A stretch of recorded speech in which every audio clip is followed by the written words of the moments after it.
अच्छे खासे चल रहे हैं, जिम में हैं, काम कर रहे हैं और करते करते सडन डेथ अचानक से कैसे हो जाता है? कई बार हमारे पास में सिम्टम्स होते हैं और लेकिन हम उसको इग्नोर करते रहते हैं। We live in denial. Bharat में 30 से 40 उम्र के लोगों में भी हार्ट अटैक का खतरा बढ़ता जा रहा है। हार्ट अटैक के केसेस इतने बढ़ क्यों रहे हैं? लाइफस्टाइल सीडेंटरी हो गई है, फूड हैबिट्स चेंज हो गए हैं, कई सारे फैक्टर्स हैं जिनको कि मैं कह सकता हूँ कि ऐसा लगता है कि यहाँ यंग पेशेंट्स के अंदर हार्ट डिजीज का खतरा बढ़ा है। कि जो इन्फॉर्मेशन स्प्रेड हो रही है कि हार्ट डिजीजेस बढ़ रहे हैं, उससे स्ट्रेस भी बढ़ रहा है, तो क्या वो भी असर डाल रहा है लोगों पर? देयर आर फ्यू पेशेंट्स ऐसे लोग आगे हैं जो कि देख करके डिप्रेशन में चले जाते हैं। वो लगता है कि ये सब मेरे ही अंदर हो गया। You try to imitate your symptoms कि यार उसको ऐसा होता मुझे भी ऐसा हो रहा है, तो उसके नेगेटिव कॉनोटेशन इसको होते हैं। एक होता है हार्ट अटैक और एक होता है कार्डियक अरेस्ट। तो उन दोनों में फर्क क्या है? वो क्या है एक्चुअली? डायबिटीज़ वो हार्ट को ही नहीं, पूरे शरीर को ऊपर सिर से लेकर के नीचे पाँव की उंगली तक अगर मैं देखूँ तो हर चीज़ को अफेक्ट करता है। हेलो एंड वेलकम टू आरोग्य Bharat channel.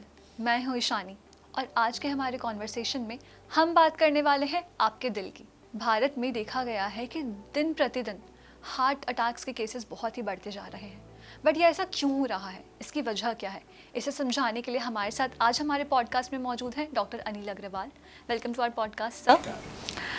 With 25 plus years of experience, doctor Anil ने अभी तक 12,000 से ज़्यादा सर्जरीज की है। विथ हिज ओवरऑल एक्सपीरियंस आज वो चीफ हेड सर्जन है and head of the department है CVTS eight Maharaja Agrasen hospital. तो आज हम सर से बात करेंगे और समझेंगे कि दिल का खतरा क्यों बढ़ रहा है। सर, हम अपने दिल की बात करें उससे पहले मैं ये जानना चाहूँगी कि कार्डियोलॉजी में आपकी जर्नी कैसे शुरू हुई? देखिए, मैं मेडिकल में आया तो मेरे परिवार में मेरे चाचा जी थे, वो डॉक्टर थे, तो उनकी वजह से इंस्पायर होकर के जैसे फैमिली में कोई होता है तो मैंने मेडिकल में ज्वाइन किया। But the day I join the medical, from very first day heart एक ऐसी चीज़ है जो हर आदमी को फैसिनेट करता है। उस टाइम हार्ट के बारे में हार्ट के स्पेशलिस्ट, हार्ट के डॉक्टर बहुत कम होते थे। ये बात मैं कर रहा हूँ 95 के आसपास की बात कर रहा हूँ उस समय। तो वो एक था कि हाँ, हार्ट ही में करना है, हार्ट ही को लेकर के अपने पैशन के रूप में इसको मैंने शुरू किया। सर, सबसे पहले मैं समझना चाहूँगी कि दो टर्म्स हैं, एक होता है हार्ट अटैक और एक होता है कार्डियक अरेस्ट। तो उन दोनों में फ़र्क क्या है, वो क्या है एक्चुअली? सामान्य भारत में कार्डियक अरेस्ट, हार्ट अटैक दोनों एक ही लेते हैं, लेकिन बहुत अलग अलग चीज़ें हैं। हार्ट अटैक एक इंजरी है, हार्ट को एक इंजरी हुई है। और हार्ट अरेस्ट जब हार्ट ने काम करना बिल्कुल बंद कर दिया है। अब मेरे हाथ पे चोट लग गई, हाथ पे चोट लग गई तो उस पे हाथ पे सूजन आ गई, ये हार्ट अटैक है। लेकिन हाथ ने काम करना ही बंद कर दिया, ये कार्डियक अरेस्ट है। तो हार्ट को जब इंजरी होती है किसी भी कारण से, तो उसको इंजरी को हम कहते हैं हार्ट अटैक। और उस इंजरी इतनी ज़्यादा है कि उसने हार्ट ने जो धड़कना ही बंद कर दिया, उसको हम कहते हैं हार्ट अरेस्ट। तो हार्ट अरेस्ट तो अल्टीमेट जो कि भाई हार्ट ने काम करना बंद कर दिया, जो धड़कता रहता है उसने अपना धड़कना ही बंद कर दिया, वो हार्ट अरेस्ट है। लेकिन उसको जो इंजरी होती है, उसको जो चोट लगती है, उसको हम कहते हैं हार्ट अटैक। सर, कोई चोट लगती है तब तो हमें पता चल जाता है, बट कई ऐसे केसेस देखे गए हैं इवन पॉपुलर सेलिब्रिटीज़ में भी कि अच्छे खासे चल रहे हैं, जिम में हैं, काम कर रहे हैं और करते करते सडन डेथ, कार्डियक अरेस्ट हो गया और डेथ। वो अचानक से कैसे हो जाता है? दो तरीके से इस आपने जो कहा उसको देखना चाहिए। एक, कई बार हमारे पास में सिम्टम्स होते हैं और लेकिन हम उसको इग्नोर करते रहते हैं। वी लिव इन डिनायल कि यार मैं तो देखिए, मैं तो मेरी लाइफस्टाइल भी ठीक है, मेरी फूड हैबिट्स भी ठीक हैं, मैं कोई रिस्क फैक्टर भी नहीं है, I don't can any genetic background also. तो मुझे लगता है कि नहीं, मुझे कुछ नहीं हो सकता। तो मैं वो कुछ सिम्टम्स जो आते रहते हैं, जो वार्निंग समय मिलती हैं, we try to ignore them. और इग्नोर करते करते वो एक ऐसी स्टेज आती है कि वो एक्सप्लोड होता है। एक तो ये होता है। दूसरी बात, कई बार ऐसा भी होता है कि आपको कुछ वाकई सिम्टम्स नहीं होते हैं, you live a very healthy normal life, suddenly you land up with a major heart attack. उसमें ये होता है कि हार्ट की जो ब्लड वेसल्स हैं जिनसे कि हार्ट के मसल्स को ब्लड मिलता है, उनके अंदर कोलेस्ट्रॉल जमा होता रहता है। और वो कोलेस्ट्रॉल जमा होता है, परतों में जमा होता है, प्लाक्स उनको बोलते हैं। कई बार वो प्लाक अपनी जगह छोड़ करके एकदम से गिर जाता है और जो ब्लड वेसल्स को पूरे ब्लॉक कर देता है। हमारे घर के अंदर हमारे जैसे दीवार है, उस पर आपने प्लास्टर किया, धीरे धीरे धीरे धीरे जम रहा है, कोई दिक्कत नहीं होती। लेकिन एकदम से प्लास्टर गिर गया, दीवार से छोड़ के गिर गया, तो पूरा फर्श वो हो जाएगा। तो ऐसे ही ब्लड वेसल्स के अंदर जो प्लाक जो होते हैं वो डिस्टर्ब हो जाते हैं, रप्चर हो जाते हैं। तो सडन रप्चर होते हैं, उसकी वजह से ब्लड वेसल्स बंद हो जाती है और हार्ट की मसल्स को एकदम से ब्लड आना बंद हो जाता है।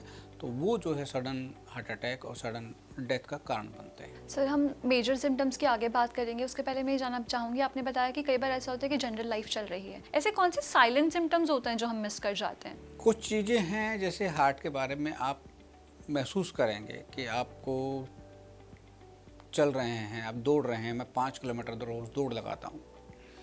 अब दौड़ लगाता हूँ, मुझे कोई प्रॉब्लम नहीं हो। धीरे धीरे क्या होता है कि मुझे लगता है नहीं 5 किलोमीटर मुझे थोड़ा सा अनइजीनेस महसूस हो रहा है। मैंने उसको 4 किलोमीटर कर लिया, फिर 4 किलोमीटर 3, धीरे धीरे अपनी एक्टिविटी को हम रेस्ट्रिक्ट करना शुरू कर देते हैं। तो क्यों कर रहे हैं? नंबर 1 तो ये हमारे जो सिम्टम्स होते हैं धीरे धीरे धीरे बढ़ते हैं और हम उनको अपनी लाइफ को एडजस्टमेंट करना शुरू कर देते हैं। तो सिम्टम बिकम मास्क, वो मास्क हो जाते हैं आपके सिम्टम्स। अगर वो हम उतना ही 5 किलोमीटर दौड़ेंगे तो फिर सिम्टम्स मास्क नहीं रहेंगे, वो सामने आ जाएंगे और आपको मेडिकल ओपिनियन लेनी पड़ेगी। लेकिन करते क्या हैं कि हम अपनी सिम्टम्स को, अपनी एक्टिविटी को धीरे धीरे रेस्ट्रिक्ट कर देते हैं। तो हार्ट का जो सिस्टम है वो डिमांड सप्लाई का मिसमैच है। आपके हार्ट की मसल्स हैं, उनको काम करने के लिए ब्लड चाहिए, इंजन है उसको काम करने के लिए पेट्रोल चाहिए।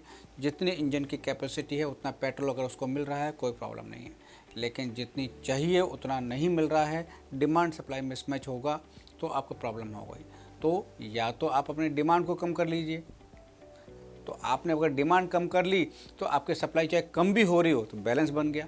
तो हम ऐसा करते रहते हैं, तो थोड़ा सा हम सिम्टम्स को इग्नोर करते रहते हैं। और कुछ कंडीशंस जैसे मैंने बताया कि सडन रप्चर ऑफ प्लाक होता है या प्लाक गिर जाता है, वो होता है। डायबिटिक पेशेंट्स में थोड़ी प्रॉब्लम ज़्यादा रहती है, क्योंकि डायबिटिक पेशेंट में चीज़ें उतनी खुल करके सामने नहीं आती हैं, चीज़ें साइलेंट ज़्यादा रहती हैं।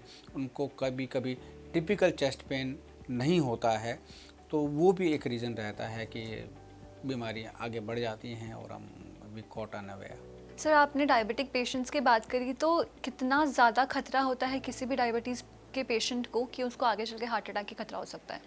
देखिए, डायबिटीज़ और ब्लड प्रेशर दो ऐसी चीज़ें हैं, दो ऐसी बीमारियां हैं जो कि शुरू में कोई हमें महसूस नहीं होता कि उनकी वजह से कोई प्रॉब्लम नहीं हो रही। लेकिन जिस दिन डायबिटीज़ और ब्लड प्रेशर की वजह से प्रॉब्लम आना शुरू हो जाती है, उस दिन वो चीज़ें बहुत ही आगे स्टेप तक पहुंच चुकी होती हैं। डायबिटीज़, ब्लड शुगर का बढ़ना, वो हार्ट को ही नहीं पूरे शरीर को, ऊपर सिर से लेकर के नीचे पाँव की उंगली तक अगर मैं देखूं तो हर चीज़ को अफेक्ट करता है। ब्रेन की वेसल्स को अफेक्ट करेगा, आपको पैरालिसिस, लकवा, ब्रेन हेमरेज जो भी कहिए वो हो जाएगा। आँखों को अफेक्ट करेगा, रेटिना खराब हो जाएगा, ब्लाइंडनेस आ सकती है। हार्ट को अटैक करेगा, हार्ट अटैक हो जाएगा। गुर्दों को अफेक्ट करेगा, गुर्दे खराब हो जाएंगे, किडनी फेलियर, डायलिसिस का। पाँव, ब्लड वेसल्स इनकी उनमें जमा हो गया तो वहाँ पर खून का थोड़ा बंद हो गया तो हाथ पाँव खराब हो सकते हैं। तो ये बीमारियाँ ऐसी हैं, ब्लड प्रेशर और शुगर, जो कि मुझे लगता है कि इनके बारे में one should not be ignorant at all. तो सर, क्या हम ऐसा कह सकते हैं कि हम शुगर डायबिटीज़ की तो बात करते हैं, पर क्या चीनी हमारे दिल के लिए खतरा है? क्योंकि कई लोग आजकल देख रहे हैं ना, छोड़ देते हैं कि हम चीनी नहीं खाएंगे। नहीं, केवल चीनी खाने से ही ऐसा नहीं है कि मैं चीनी नहीं खाऊंगा तो मेरा शुगर नहीं बढ़ेगा। ठीक है, उसमें कुछ कंट्रोल होगा। मैं घी नहीं खाऊंगा तो मेरा कोलेस्ट्रॉल नहीं बढ़ेगा, ऐसा नहीं होता है। बॉडी के अंदर मेटाबॉलिज्म का एक सिस्टम होता है। लीवर हमारी एक फैक्ट्री होती है जो कि उसको, हमारे शरीर के लिए चीनी भी ज़रूरत है, हमारे शरीर के लिए कोलेस्ट्रॉल भी ज़रूरत है। There is no, life is not possible at all without the sugar and the cholesterol. ये बॉडी का एसेंशियल पार्ट हैं। लेकिन समस्या कहाँ होती है? जब ये एक्सेस हो जाते हैं। और एक्सेस हो जाते हैं क्यों हो जाते हैं? जब एक तो इनटेक, डाइट इनटेक तो है ही है, इसके अलावा बॉडी का कई पेशेंट्स आप देखेंगे, they are very lean and thin, they don't carry any over weight, they वो डायबिटिक में नहीं है, लेकिन even then their cholesterol are high. उनसे आप पूछिए क्या खा रहे हैं, तो मैं तो बिल्कुल कभी मैंने घी यूज़ नहीं किया, लेकिन फिर भी कोलेस्ट्रॉल। तो बॉडी का जो मेटाबॉलिज्म है, तो लीवर जो है जिसको मेटाबॉलाइज करना होता है, तो वो उसका है, उसे टेंडेंसी है उसको कि वो कुछ भी खाएगा तो कोलेस्ट्रॉल, बैड कोलेस्ट्रॉल तो उसका हाई रहेगा ही रहेगा। तो ये चीज़ें हैं, ये सिंपल इनका एक आंसर नहीं कहा जा सकता। They are very medically complicated things. हमारा खाना हमारे दिल पर कितना असर डालता है, जो हम रेगुलर बेसिस में खाना खाते हैं? खाना, डाइट बहुत इम्पोर्टेंट एस्पेक्ट है कि आपके डाइट का कंपोनेंट क्या होगा।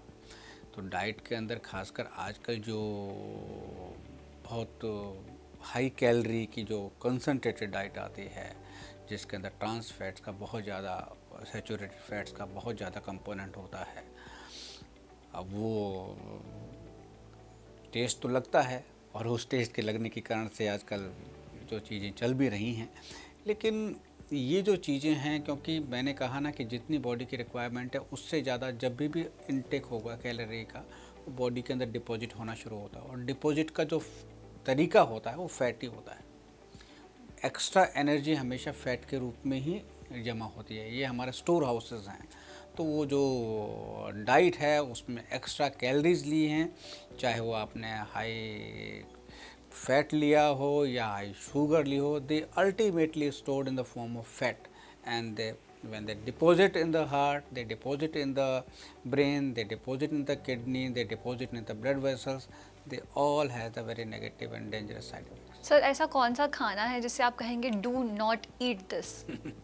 मैंने कहा ना कि जो ट्रांस फैट्स होते हैं जो कि सैचुरेटेड फैट्स होते हैं, इनसे बहुत ज़्यादा खतरा रहता है, तो इनको जितना पॉसिबल हो अवॉइड करना चाहिए। सर ये पाई किस में जाता है अगर हम जनरल खाने की बात करें तो? बाज़ार में देखते हैं कि बड़े फ्राइड आइटम्स होते हैं, और उसमें जो खासकर आजकल जो मॉडर्न मार्केट में चीज़ें मिल रही हैं, बाज़ार के अंदर जिस तरह की चीज़ें मिल रही हैं, वो चीज़ें हैं उनके अंदर, क्योंकि वो सब चीज़ें टेस्ट के लिए बनी होती हैं। They are good to taste but not to the health. Sir मैं अगर आपको पर्टिकुलरली पूछूं रोटी या चावल तो क्या बेटर है? रोटी और चावल। रोटी के जो है, अगर गेहूँ है, गेहूँ का एक गेहूँ से बढ़िया है कि अगर हम उसकी जगह मल्टीग्रेन खाएं। ओके। क्योंकि मल्टीग्रेन जो एक ऐसी चीज़ है जिसके अंदर की ग्लाइसेमिक इंडेक्स जो होता है, कि कोई चीज़ अगर हम खाते हैं तो उससे शुगर हमारा कितना फास्ट बढ़ता है। तो अगर हम रोटी खा रहे हैं गेहूँ की, अगर रोटी खा रहे हैं बाजरे की, मक्का की, ज्वार की, ओट की, जितनी चीज़ें हैं हमारे जिनको हम मोटा अनाज कहते हैं या श्री अन्न कहते हैं, वो खाएं। They are much better than the गेहूँ रोटी वीट की। चावल का भी ग्लाइसेमिक इंडेक्स बेटर है, लेकिन अगर मोटे अनाज को हम खाएं तो दे ऑलवेज बेटर। आजकल हम ब्लड प्रेशर जिनका हाई रहता है उन्हें तो हम कहते हैं कि आप सॉल्ट इंटेक कम करो, बट प्रोसेस्ड फूड की हम बात करें उसमें भी नमक बहुत ज़्यादा है। नमक कितना बुरा असर डाल रहा है हम पर? नमक भी बहुत है। नमक का जो कंपोनेंट है सोडियम, ये भी आपके लिए एसेंशियल भी है, लेकिन एक्सेस, जैसे मैंने कहा, हर चीज़ के एक्सेस वो भी खतरनाक। तो नमक भी जो है आपका ब्लड प्रेशर भी बढ़ाता है। नमक के कारण से आपकी और भी चीज़ें चेंज होती हैं। तो नमक जो है एक लिमिटेड अमाउंट के अंदर ही खाएं, वो ही ठीक रहता है।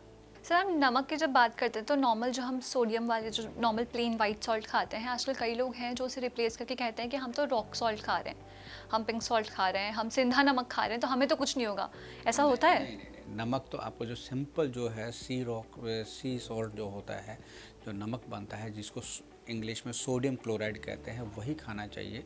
वही आपकी बॉडी के, अगर आप देखेंगे बहुत सारे पेशेंट खासकर ओल्ड एज के अंदर आते हैं, उनकी समस्या ये रहती है कि उनका सोडियम कंपोनेंट कम हो जाता है। तो सोडियम हर सेल के लिए एसेंशियल है, तो इसलिए नॉर्मल सॉल्ट जो है, टेबल सॉल्ट जिसको कहिए, या वाइट सफ़ेद नमक कहिए, या सी सॉल्ट कहिए, वही नमक खाना चाहिए। देसी इंडियन फैमिली की बात करें तो उसमें ये होता है, वहाँ पे कहा जाता है घी खाओ कुछ नहीं होगा, 1 चम्मच घी रोज़ सुबह खाओ, दूध में मिला के खाओ, पराठे में लगा के खाओ। घी तो सेहत के लिए बहुत ही अच्छा माना जाता है, घी का इंटेक बहुत होता है, वो कैसे असर डाल रहा है आजकल लोगों की सेहत पर? घी खाइए, लेकिन उसको जितना खाइए, मैंने कहा ना कि एनर्जी किसी भी फॉर्म में खाइए, लेकिन उतनी ही एनर्जी लीजिए जितने की आप कंज्यूम कर सकते हैं। एक्सेस एनर्जी आप लेंगे, किसी भी रूप में लेंगे, वो स्टोर होगी, और स्टोर वो जो है फ़ैट के रूप में ही होगी, और फैट के जो स्टोर जैसे मैंने बताए थे वही जाके इफेक्ट करेंगे। So whether you take A brand of oil और बी ब्रांड ऑफ ऑयल और घी और एनीथिंग एल्स, आप अपनी रिक्वायरमेंट के हिसाब से आपकी जितनी रिक्वायरमेंट है उतना ही लेंगे, तब तो ठीक रहेगा, अन्यथा ठीक नहीं रहेगा। अभी आगे बढ़ने से पहले मैं जानना चाहूँगी ऐसे कौन कौन से सिम्टम्स हैं जो हमारी बॉडी हमें सिग्नल्स है जो हमें बॉडी हमारी देती है before getting in heart attack. एक तो जैसे मैंने कहा कि मैंने जैसे पहले एग्जांपल भी दिया था कि मैं अपनी एक नॉर्मल एक्टिविटी, अपने नॉर्मल लाइफ को, उसमें मुझे लगता है कि मेरी चलने फिरने में खासकर मुझे पेन होना, अनइजीनेस होने लगा, मेरी छाती के अंदर थोड़ा खिंचाव, थोड़ा भारीपन, इस तरह की चीज़ आना शुरू हो गई है। हार्ट के बारे में यूजुअली कहा जाता है कि सब हार्ट एक लेफ़्ट साइड के अंदर यहाँ पे हार्ट हो रहा है तो इधर तो यहाँ पे दर्द हो। हार्ट एक मिड लाइन ऑर्गन है, हार्ट कभी भी लेफ़्ट में नहीं होता, हार्ट हमेशा बीच के अंदर होता है। तो जब बीच में होता है तो इसके सिम्टम्स ऐसा नहीं है कि यहीं होंगे। हार्ट के सिम्टम्स नाक से लेकर के नाभि तक कोई सा भी दर्द हार्ट की वजह से हो सकता है। आपको लगता है दांत का दर्द, लेकिन वो दांत का दर्द ना होकर वो हार्ट की वजह से भी हो सकता है। आपको लगता है दाएं कंधे का दर्द, वो भी हार्ट की वजह से हो सकता है। आपको लगता है कि मेरे यहाँ पे जो पेट शुरू होता है यहाँ पे दर्द हो रहा है, वो भी हार्ट की वजह से। तो हार्ट के सिम्टम बहुत वेरिड होते हैं। इसी के कारण से कई बार हम सामान्य इंडियन ट्रेडिशंस के अंदर कि आज मैंने ये खा लिया था, आज मैंने वो खा लिया था, उसकी वजह से बदहजमी हो गई थी, और हम खुद ही अपने आप को एक्सप्लेन करने की कोशिश करते रहते हैं और हम उनको, तो ये हार्ट की एक इशू रहता है। तो मैंने कहा नाभि से लेकर के नाक तक कहीं का भी दर्द हार्ट की वजह से हो सकता है। लेकिन इसमें एक चीज़ होगी, हार्ट का दर्द कभी ऐसे पॉइंटेड नहीं होता, हार्ट का दर्द एक डिफ्यूज़ होता है। अगर कोई मरीज़ कहता है कि साहब मुझे एक उंगली लगाने से यहाँ दर्द हो रहा है, दबाने से दर्द हो रहा है, ऐसे हिलने डुलने में दर्द हो रहा है, वो यूजुअली सामान्य रखो। हार्ट के पेशेंट का दर्द बोलेगा यहाँ दर्द हो रहा है, तो वो थोड़ा सा हाथ यूँ डिफ्यूज़ बोलेगा, ऐसे पॉइंटेड नहीं होगा, उसको दबाने से नहीं होगा, उसको ऐसे हिलने डुलने से नहीं होगा। लेकिन कहेगा हाँ मैं चलता हूँ साहब, मैं 100 किलोमीटर चलता हूँ तो मुझे दर्द हो जाता है, फिर क्या करता हूँ, फिर दर्द होता है, फिर मैं बैठ जाता हूँ तो ठीक हो जाता है। Very typical. मैं चलता हूँ, मुझे चलने के साथ में मेरे यहाँ पे ना दर्द होना शुरू हो जाता है, मेरे इस बाजू में दर्द होना शुरू हो जाता है, लेकिन जैसे मैं बैठता हूँ वो ठीक हो जाता है। ये जो सिम्टम्स हैं ये are very typical of heart pain, जिसको हम एंजाइना कहते हैं, ये हैं। ऐसी अगर चीज़ हो रही है कि कोई चलने फिरने के ऊपर आपको हार्ट के यहाँ पे जिस एरिया में बताया उस एरिया में अगर चलने फिरने पे प्रॉब्लम हो रही है और बैठने से अगर ठीक हो रही है, तो please don't ignore it, seek a medical advice. ये मेरे दिमाग में क्वेश्चन आ ही रहा था कि हम आइडेंटिफाई कैसे करें, क्योंकि सारे ऑर्गन्स तो इंटरकनेक्टेड है, समझना बहुत मुश्किल हो जाता है कि कौन सी चीज़ किस वजह से हो रही है। सिम्टम्स जैसे मैंने बताया, एक तो चेस्ट पेन का सिम्टम रहता है, दूसरा सिम्टम्स कई लोगों को, खासकर डायबिटिक पेशेंट्स को, उनको टिपिकल चेस्ट पेन कई बार नहीं होता है। जो टिपिकल चेस्ट पेन की मैं बात कर रहा हूँ वो नहीं होता है, उनको पता ही नहीं लगता है। लेकिन क्या होता है, धीरे धीरे धीरे धीरे हार्ट की मसल्स उनकी वजह से डैमेज होने लगती है, तो हार्ट की पंपिंग कम हो जाती है और उनको सांस फूलना शुरू होती है। तो हार्ट के पेशेंट यूजुअल जो प्रेजेंट करते हैं, या तो चेस्ट पेन जैसे मैंने बताया, चेस्ट पेन, या उसके साथ में स्वेटिंग हो गई अगर अटैक पड़ता है तो, या फिर सांस फूलने के साथ में प्रेजेंट करते हैं कि मेरी सांस फूलना शुरू हो गई, पहले मैं 3 किलोमीटर चल लेता था, अब मैं थोड़ा दूर जाता हूँ तो मेरे को सांस फूलना शुरू हो जाती है।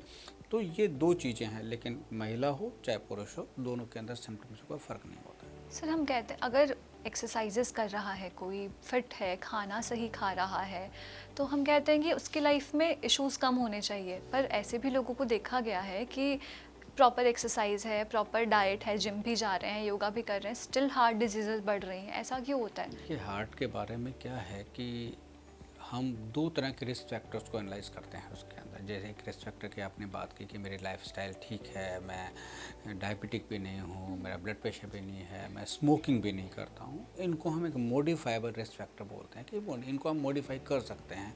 स्मोकिंग मैंने बंद कर दिया, मॉडिफाई हो गया। मेरी फूड हैबिट्स ठीक नहीं थी, वो मैंने ठीक कर ली, तो मॉडिफाइबल रिस्क फैक्टर हैं।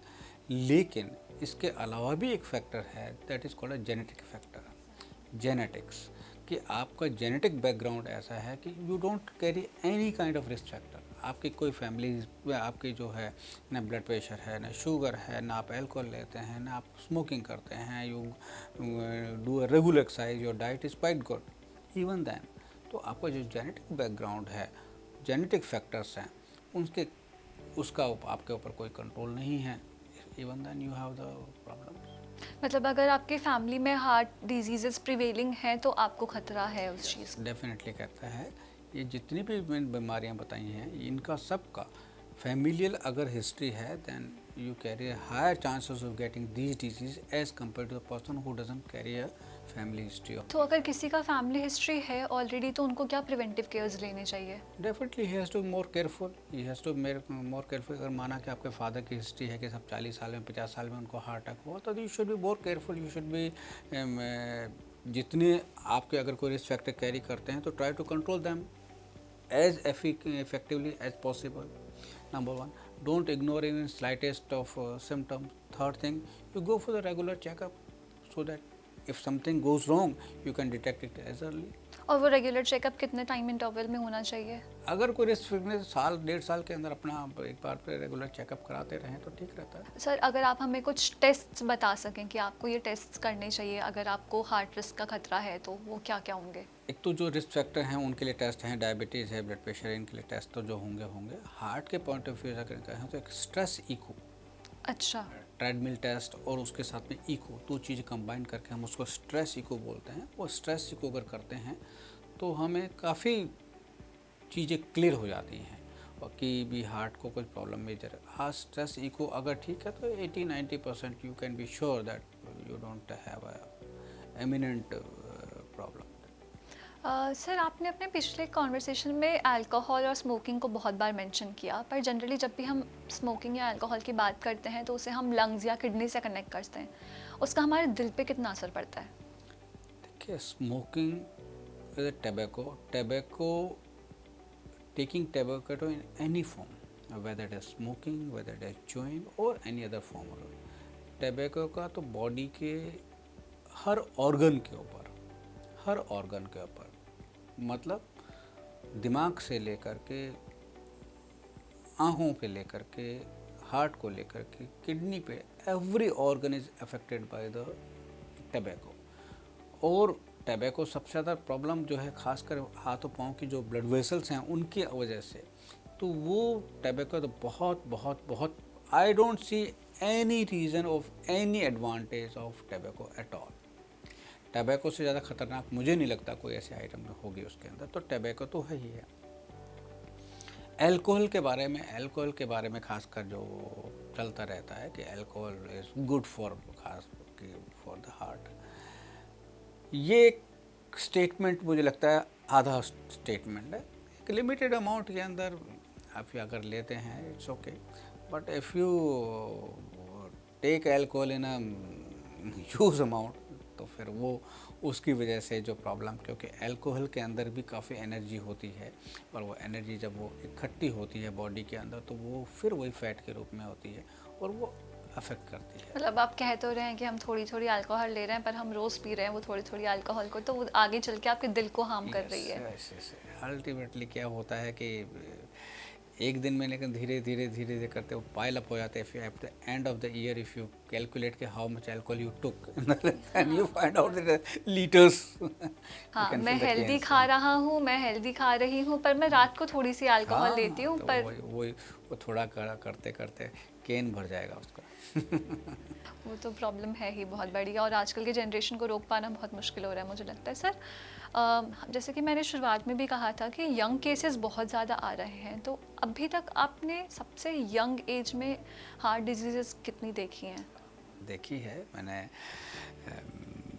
मुझे याद है एक 22-23 साल के लड़का, उसकी भी मैंने बाईपास सर्जरी की है। 22-23 साल? 25 साल की लेडी, शी गॉट मैरिड, उसके मैरिज के मेरे ख्याल से हफ्ते बाद के अंदर ही she had the heart attack and we have to operate upon her. तो ऐसा भी देखा है। सब बाईपास सर्जरी क्या है? जैसा कि इसका नाम से इंडिकेट है बाईपास, कहीं आप जाते हो रोड के ऊपर ब्लॉक हो गया है, जाम लग रहा है, मधुबन चौक में जाम लग रहा है, तो उसको बाईपास करने के लिए वो वाला रास्ता गूगल ने दिखा दिया। ऐसा ही बाईपास होती है, बाईपास सर्जरी होती है। हार्ट की जैसे मैंने बताया ब्लड वेसल्स हैं, पाइप है, उस पाइप के अंदर ब्लॉकेज हो गया, तो जहाँ ब्लॉकेज है वहाँ तक तो ब्लड आ रहा है, उस ब्लॉकेज के आगे ब्लड नहीं जा रहा। तो मेरा टारगेट है कि उस ब्लॉकेज के आगे ब्लड पहुँचाना। तो मैंने पहले जहाँ से ब्लड था वहाँ से लेकर के और जहाँ पे ब्लड नहीं था वहाँ एक नया चैनल बना दिया, that is called a bypass. तो मैंने उस जो ब्लॉकेज वाले सेगमेंट को बाईपास कर दिया, that's why it called as bypass. How safe it is? It is very safe. It is very safe. Nowadays there is no issue. 99% if the patient carries the normal heart functions, 99% there is no problem. Okay, and what is heart transplant? Heart transplant एक all together, heart का मतलब heart किसी भी कारण से heart damage हो गया है और हार्ट की पंपिंग इतनी ख़राब हो गई है कि उसकी से जो वर्क एक्सपेक्टेड था वो नहीं कर पा रहा है। So that heart is not able to meet the demands of the body, so that heart need to be replaced. अब उसमें कुछ करेक्टिव कारण की वजह से हार्ट डैमेज है, यू करेक्ट दैम, तो वो हार्ट ठीक हो जाएगा। लेकिन अब वो कोई ऐसे कारण है ही नहीं या वो कारण सब एग्जॉस्ट हो चुके हैं, even then heart function is not improving, तो ऐसी सिचुएशन में you don't have any option but to replace that heart with a newer heart. Sir recovery rate कितनी होती है इसकी, ये हर टाइम वर्क करता है? हार्ट ट्रांसप्लांट के भी कोई इशू नहीं, हार्ट ट्रांसप्लांट के भी अच्छे रेट्स हैं। हार्ट जो है इमीडिएटली कोई इशू हार्ट की वजह से नहीं होता है, प्रॉब्लम उसके अंदर आती है खासकर जो है रिजेक्शन के कारण से, क्योंकि वो बॉडी ने उसको एक्सेप्ट नहीं किया, और एक तो रिजेक्शन आता है और दूसरा ये होता है उस रिजेक्शन को रोकने के लिए जो दवाइयाँ दी जाती हैं, इम्यूनोसप्रेसेंट उनको बोलते हैं, जिसकी वजह से बॉडी की इम्यूनिटी को कम करते हैं, फाइटिंग कैपेसिटी को कम करते हैं, तो उसकी वजह से इन्फेक्शन हो जाता है, तो सेकेंडरी वो एक इशू रहता है। अदरवाइज पर से हार्ट की वजह से कोई प्रॉब्लम नहीं आती। सर ऐसे कोई प्रिवेलिंग मिथ्स एंड मिसकंसेप्शंस हैं जो आप हमें बताना चाहेंगे हार्ट डिजीज़ को लेकर के? एक तो जैसे मिथ तो यही रहता है कि मैं तो बिल्कुल एक हेल्दी लाइफ जी रहा हूँ और मेरी डाइटरी भी ठीक है, मैं तो एक रेगुलर एक्टिविटी भी करता हूँ या एक्सरसाइज भी कर रहा हूँ, तो मुझे कुछ नहीं हो सकता। तो ये डिनाइल में जो है ये नहीं, it can affect anybody, it can B of severe degree, तो डिनाइल में रहने का वो नहीं करें। नंबर 2, हार्ट डिजीज़ हो गई तो अब मेरी लाइफ का this end of life, no, it not that, it is possible, you can it can be treated very well and you can live a normal life like any other person if your colleague. तो ये जो चीज़ें हैं अपने आप को denial में मत रहिए, और अगर हो गया है तो उससे ऐसा शॉक में या डिप्रेशन में जाने की ज़रूरत नहीं है। Get the treatment, you will be hale and hearty again to live your life normal. Sir क्या हर हार्ट अटैक फ्यूचर में जाकर के सर्जरी का रूप लेती है? नहीं, ऐसा नहीं होता है। हार्ट की जैसे ब्लड वेसल्स हैं, 3 ब्लड वेसल्स होती हैं, उनके अंदर ब्लॉकेज हैं, उसके अंदर कितनी जगह पे ब्लॉकेज हैं, कितनी परसेंटेज भी ब्लॉकेज हैं, 1 आर्टरी ब्लॉक है, 2 है, 3 है, उसके हिसाब से ही ट्रीटमेंट मॉडलिटी डिसाइड होती है कि आपको केवल दवाइयाँ ही चलें उतना ही पर्याप्त है, या आपको 1 आर्टरी या 2 आर्टरी ब्लॉकेज है उसमें स्टेंट लगाया जाए, या आपको बाईपास सर्जरी। ये सब चीज़ें आपकी जो एंजियोग्राफी जांच जिससे हमें पता लगता है, उस एंजियोग्राफी की जांच के बाद में ही डिसाइड हो सकता है कि आपको क्या किस तरह के ट्रीटमेंट ऑप्शन क्या होगा। Thank you so much sir. I believe कि हमारे आज के कॉन्वर्सेशन से लोग थोड़े अवेयर हुए होंगे, उनको जानकारी मिली होगी कि आप जो छोटी छोटी बातों को अपनी लाइफ में इग्नोर करते हैं ना, कभी कभी वो ही आपकी लाइफ के लिए बहुत बड़ा खतरा बन जाता है। तो छोटी छोटी चीज़ों को भी इग्नोर नहीं करना चाहिए। और अगर आपके दिमाग में कोई भी सवाल है तो हमें कॉमेंट बॉक्स में लिखकर ज़रूर पूछें, और ऐसे ही इन्फॉर्मेटिव वीडियोज़ के लिए सब्सक्राइब करें आरोग्य भारत।